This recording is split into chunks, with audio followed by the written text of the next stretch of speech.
What if I told you that the parts of yourself you've spent your whole life running from, the anger, the jealousy, the fear, the shame, aren't broken pieces to be fixed, but buried power you've been taught to fear? What if the emotions you silence, the urges you repress, and the reactions you deny aren't the problem? What if they're the map? You see, since you were a child, you've been taught to only show the parts of yourself that are acceptable. Smile when you're hurting. Be kind when you're angry. Be quiet when something feels wrong.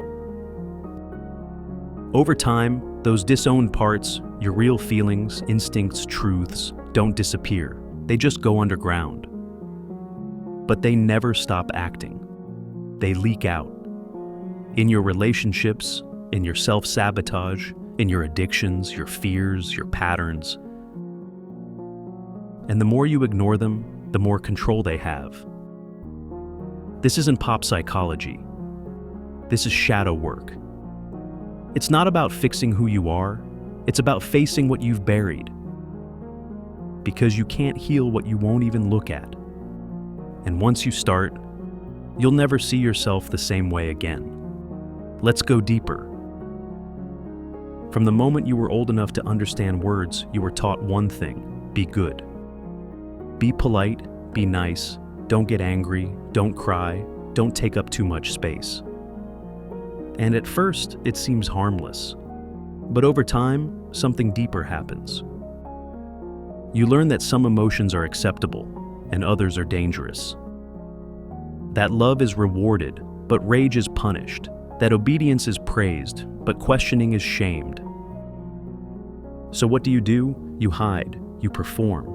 You become the version of yourself that the world will applaud, and bury the parts it might reject. And that's where the split begins.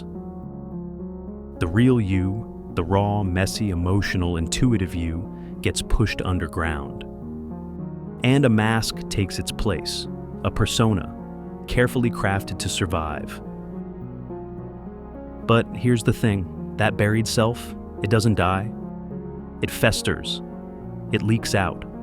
In quiet resentment, in explosive outbursts, in moments where you don't even recognize yourself. You think you're broken, but you're not. You're just haunted by the parts you weren't allowed to be. That's the illusion, that you can control your life by cutting yourself in half. But everything you push away eventually comes back. Have you ever wondered why certain people trigger you almost instantly, even if they haven't done anything wrong? Why you can't stand arrogance in others, but deep down, you're terrified of being seen as weak? Why someone else's confidence makes you shrink or explode? That's not just personality, that's shadow. Carl Jung described the shadow as the thing a person has no wish to be. It's everything we hide, repress, or deny, not because it's evil, but because at some point we were made to feel it wasn't safe. Your shadow is the anger you weren't allowed to feel, the sadness you were told to get over, the desires you buried because someone shamed you for them. And here's the paradox. The more you try to run from those parts, the more they run your life. You think you're choosing freely, but your shadow is choosing for you. It shows up in your perfectionism, that voice that tells you you're never enough. In the way you chase validation from people who remind you of your parents. In the jobs you take to feel worthy. In the dreams you sabotage before they even begin. You don't need a diagnosis to see it, just look at your patterns. The same arguments, the same fears, the same type of people, over and over again. That's not coincidence, that's your shadow calling your name. And until you face it, you'll mistake your triggers for truth. You'll think your reaction is the situation. You'll think the world is attacking you, when in reality, it's reflecting you. So, what exactly is the shadow? It's not a demon. It's not your dark side. And it's not something evil living inside you. The shadow is simply this, everything you've rejected in yourself, because at some point you were told it wasn't acceptable. It's the parts of you that didn't get love, the traits that got you punished, the feelings that got you labeled too much. So you buried them. And the deeper you buried them, the more they grew. You see, the shadow isn't born, it's built. Built every time you felt rejected. Every time you had to play a role to feel safe. Every time you shut your truth down to keep the peace.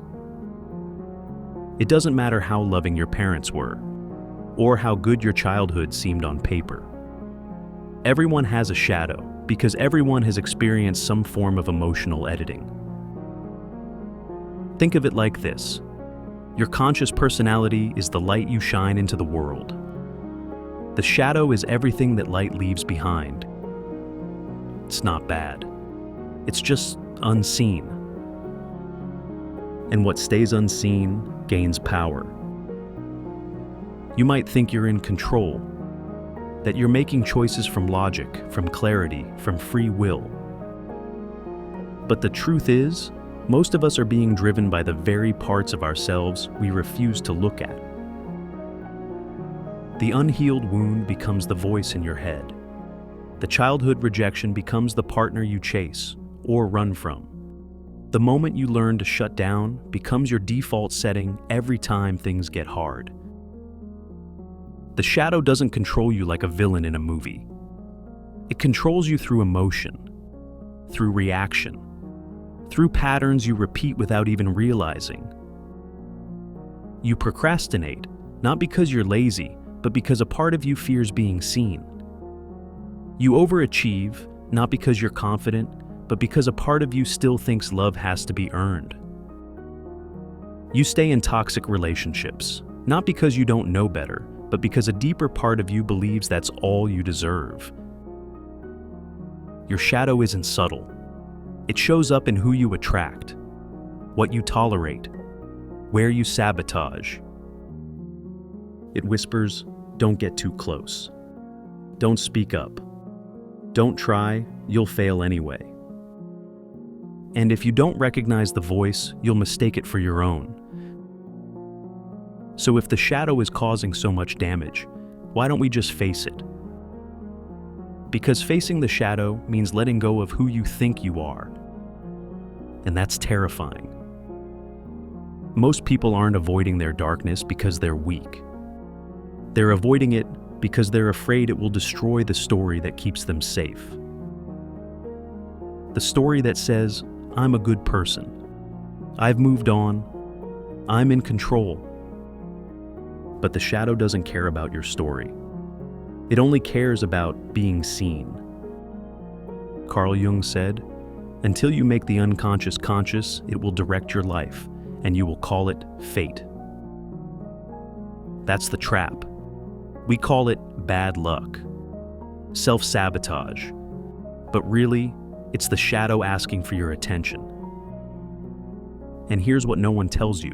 Your shadow doesn't just hold pain. It also holds your power, your creativity, your sexuality, your voice, your boundaries. But you can't reclaim any of it until you're willing to walk through the parts that scare you. Avoiding the shadow doesn't make it disappear. It just makes it stronger and quieter. You start to feel disconnected, like you're living someone else's life, smiling in rooms you don't want to be in, saying yes when your soul is screaming no. You numb out. You distract yourself. You scroll. You hustle. You collect achievements like armor, but deep down, you still feel empty. Why? Because wholeness can't be faked. You can't feel alive when half of you is in exile. And here's the quiet tragedy. The longer you avoid the shadow, the more your life becomes a performance.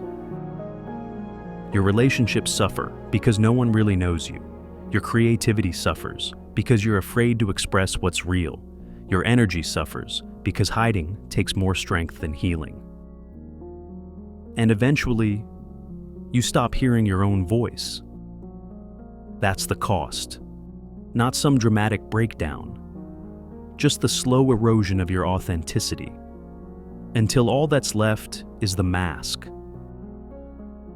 The good news is, you don't need to fix yourself. You don't need to kill your ego. You don't need to become light and love.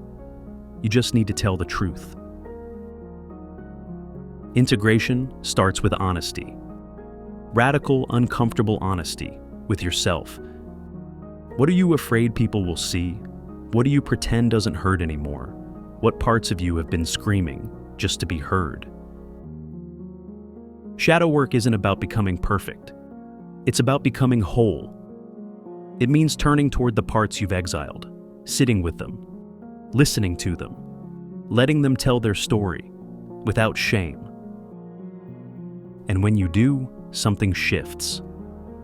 The things you feared begin to soften, the parts you hated begin to teach, and the patterns you thought were just who you are begin to break.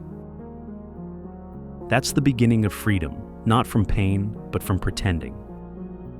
Because once you stop hiding from yourself, no one else can use your shadow against you. The first step isn't action. It's awareness. Not fixing, not fighting, just watching. Start noticing what triggers you. Not to judge it, but to understand it. What makes you defensive? What makes you overreact? What makes you shut down? These moments aren't random. They're mirrors. Each one pointing to something deeper, something unresolved. The shadow speaks in patterns, in reactions, in the things you keep trying to outrun. But if you slow down long enough to listen, it will show you everything. You don't need to decode it all at once. Just be curious, be honest, and most of all, be still. Because real change doesn't start when you try to become someone new. It starts when you're finally willing to see who you've always been. You have two choices. Keep running, keep hiding. Keep building a life around what's safe, acceptable, and incomplete. Or turn around. Face the parts you were never taught to love. The parts you swore you'd never show. Because here's the truth. If you don't choose your shadow, it will choose for you. In your silence, in your patterns, in the life you settle for. But when you face it, really face it, you take your power back. Not by conquering it, but by remembering it was always part of you. This is the work. Not loud, not pretty, but real. And the moment you choose to see what's been hidden is the moment everything begins to shift. If this video spoke to something in you, don't just let it fade. Comment, "I can feel it" below, and take the first step toward integrating your shadow. You're not alone, and this is just the beginning.